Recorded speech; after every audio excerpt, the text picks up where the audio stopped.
நாங்களே குழந்தைய மாறின மாதிரி இருக்கு. இது நீண்ட வருட கனவு. ஸோ அதனால இன்னைக்கு இந்த வருஷம் இந்த டைம்ல நான் போகணும்னு ஆசைப்பட்டேன். அதுதான் அன்னை மீனாட்சி கார்பரேட் சம்திங் டிஃபரெண்ட். இது உண்மையிலே ரியலா பயபக்தியோட மதுரை மக்களுக்காக நம்ம அன்னை மீனாட்சிக்காக உருவெடுத்த அவதாரம் தான் இந்த மீனாட்சி அவதாரம். டார்கெட் அச்சீவ் இல்ல, இது இறை அன்பு. இல்ல எல்லாரும் போட்டு அதுக்கு ஒரு ஆசை இருந்துச்சு, அதனாலதான் போட்டு.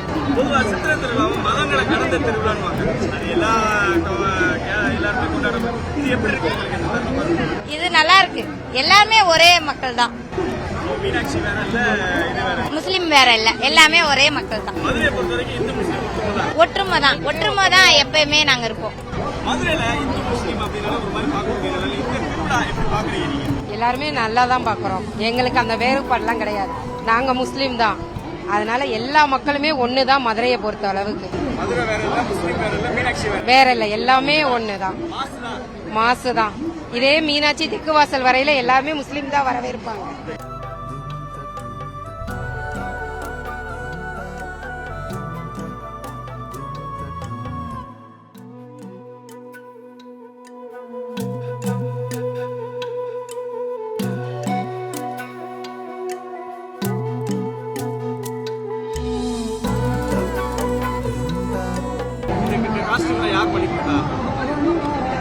யார் பண்ணி கொடுத்தா பாப்பாக்கு?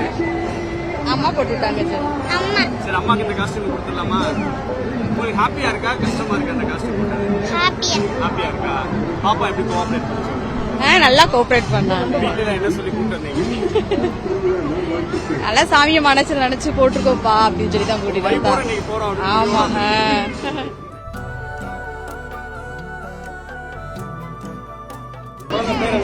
அதிரன்.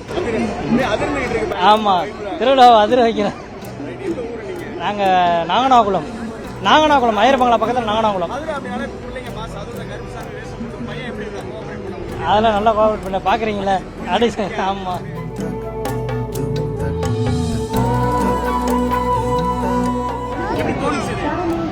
எனக்கு ரொம்ப நாளா போகணும்னு ஆசையா இருந்துச்சு. இன்னைக்கு கிட்ட போட்டாச்சு. சூப்பரா கோஆபரேட். 3 hours. அது 1 hour ஆகும்.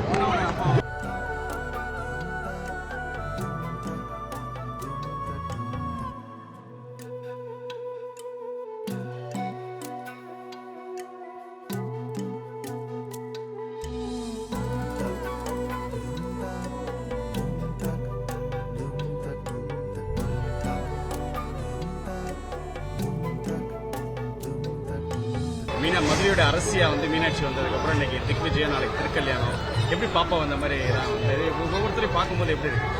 ரொம்ப சந்தோஷமா இருக்கு. இவளே ஆசைப்பட்டு கேக்குறா பாப்பா. நேத்து மீனாட்சி வேஷம் போட்டிருந்தோம், இன்னைக்கு ராதா வேஷம் போட்டிருக்கோம். அவளே இஷ்டப்பட்டு கேக்குறனால எங்களுக்கும் இன்னும் ஒரு ஆர்வம் வருது. ரொம்ப நாள் கழிச்சு வீட்லயே இருந்துட்டு வெளியே வரப்ப இன்னும் ஒரு ஹாப்பியா இருக்கு. சாமியை பாக்குற சர்க்கிள வெளியவும் நாங்க வந்துடுறோம்.